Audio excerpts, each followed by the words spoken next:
Maligayang pagdating sa tutorial ng Expedience Vendor Management Solutions.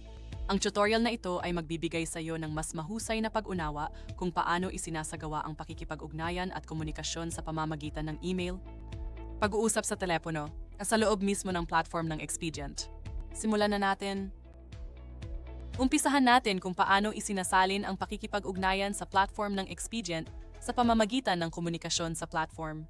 Makakatulong ito sa pagpapabilis ng proseso ng credentialing, paglalagay sa trabaho, pagre-record ng oras, pati na rin ang mga proseso ng bookkeeping. Sa tutorial na ito, tututukan natin ang proseso ng credentialing. Pumili ng kandidato mula sa iyong onboarded. I-click ang mga credential. Sa halimbawang ito, ang lisensya ng RN ay na-upload na ngunit hindi pa nasusuri ng Expedient Credentialing Team.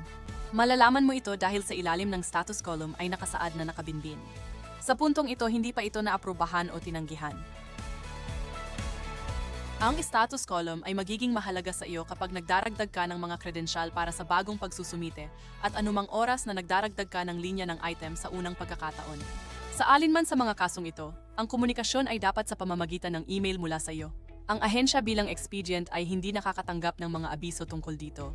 Gayunpaman, kung ang isang item ay tinanggihan, ang komunikasyon ay isinasagawa sa pamamagitan ng site gaya ng ipinapakita dito. Madali mong makikita ang komunikasyon sa pamamagitan ng pag-click sa salitang tinanggihan.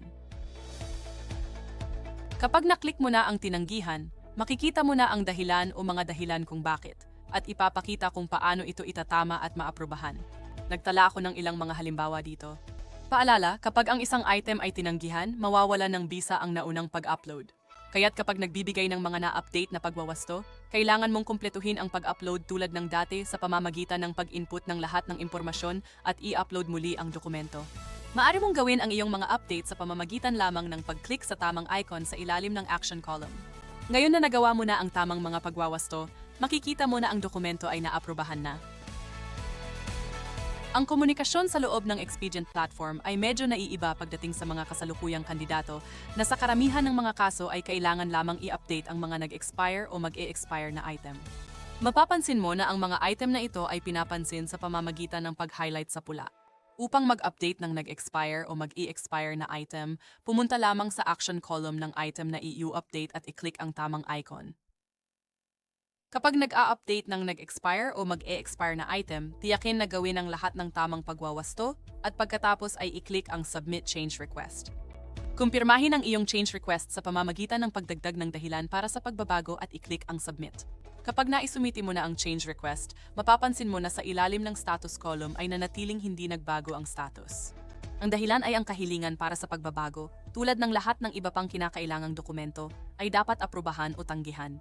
Hanggang sa oras na iyon, ang kasalukuyang status ay nakabinbin at makikita mo ang kaukulang impormasyon sa ilalim ng column na Change Request sa pamamagitan ng pag-click sa tab na View. Gayun din, kapag nagsusumite ng change request, ang Expedient ay nakakatanggap ng mga abiso at ang bawat kahilingan ay susuriin ayon sa pagkakasunod-sunod ng kanilang pagdating. Kapag sinusuri ang status ng iyong kahilingan para sa pagbabago, i-click ang tab na View. Sa kasong ito, makikita mo na ang dokumento ay tinanggihan at ang dahilan kung bakit at paano ito itatama. At tulad ng dati, maaari mong gawin ang mga pagwawasto sa pamamagitan ng pag-click sa tamang icon.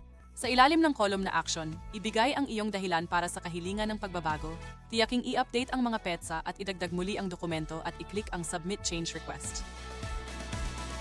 Sana'y nakatulong ito upang mas maunawaan ang platform ng Expedient, lalo na sa mga paraan ng komunikasyon at ang bagong daloy ng trabaho. Ito ang dahilan kung bakit mahalaga na ang inyong mga team ay naka-login sa buong araw, hindi lamang para subaybayan at i-track ang inyong mga kandidato, kundi para manatiling updated sa lahat ng komunikasyon. Kung kailangan ninyo ng karagdagang tulong, isang tawag lang kami. Salamat! At magkaroon kayo ng isang magandang araw.